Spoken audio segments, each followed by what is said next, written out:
जी, quickly एक मेरे पे कर्ज़ है उसको उतार दूँ। जी। वो कर्ज़ है आपका कोटक अल्फ़ा 50 का। मैं किसी भाई अरे! साहब ने जी, जी। मुझे 3 बार पूछा है और अच्छा, सुशील जी ड्यू का सवाल अपोलॉजी। आज फिर है। सुशील जी का सवाल आज हाँ, फिर से है। जी, जी। हाँ, हाँ। तो भाई साहब पहले तो माफ़ी 3 बार नहीं कर पाया आपका। एक क्विकली आपको समझा देता हूँ। देखिए मुझे इसके कॉम्पोज़िशन ठीक लगे हैं। ओके, अल्फ़ा 50 ईटीएफ के, फ्यूचरिस्टिक कॉम्पोज़िशन है। लेकिन जब आप इस ईटीएफ को लेंगे तो आप इसको ये समझें कि इंडेक्स के आसपास का रिटर्न मतलब इन बिटवीन 10 टू 12% के सीएजीआर के हिसाब से अगर आप समझें, तो आपको ये फंड में कोई दिक्कत नहीं है। लेकिन इससे ज़्यादा सीएजीआर एक्सपेक्ट करना मुझे लगता है थोड़ा सेफ नहीं रहेगा। थोड़ा फ़ायदा मुझे इसलिए लगा इसमें ज़्यादा बिकॉज़ जो मेरे फ़ेवरेबल सेक्टर्स हैं, उसमें इनका स्कीवनेस ज़्यादा है। अब उसके अंदर क्या होल्ड करते हैं, वो तो सब स्टॉक की डिस्कशन की बात हो जाएगी।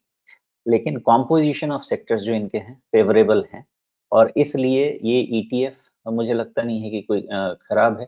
लेकिन आपको कार्य वही है कि 10 टू 12% 11% ये CAGR which is not a bad CAGR. आपको ये उम्मीद जी। करनी चाहिए, नेट-नेट।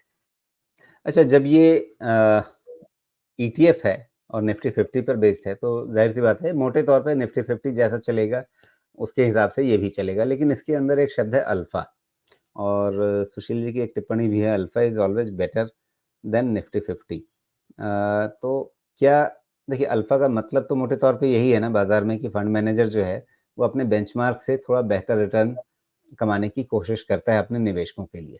लेकिन जब ईटीएफ होता है तो वहाँ पर ऑब्जेक्टिव रहता है कि नहीं आप एग्ज़ैक्टली इंडेक्स को ट्रैक करेंगे, इंडेक्स में जितना ऊपर-नीचे होगा आपका फंड भी उतना ही ऊपर-नीचे होगा।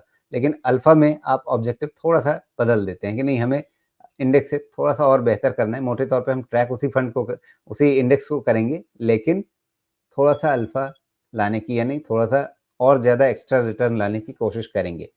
तो क्या हर बार इसमें सफलता मिलेगी या कभी-कभी उल्टा भी होगा? उल्टा भी होगा। ठीक है, अभी इसमें सबसे ज़रूरी बात जो आपको समझना है, आप जो एंट्री एग्ज़िट करते हैं उसके अगेंस्ट ट्रांज़ैक्शन कॉस्ट लगता है।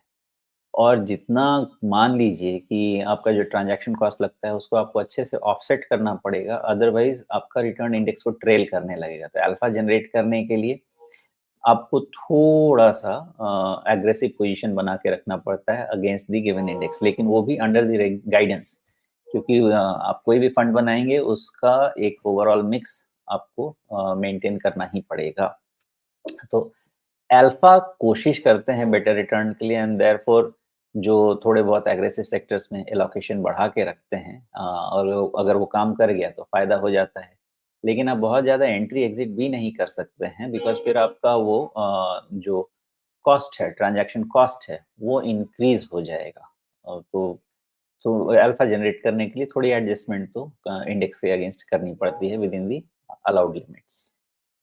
जी।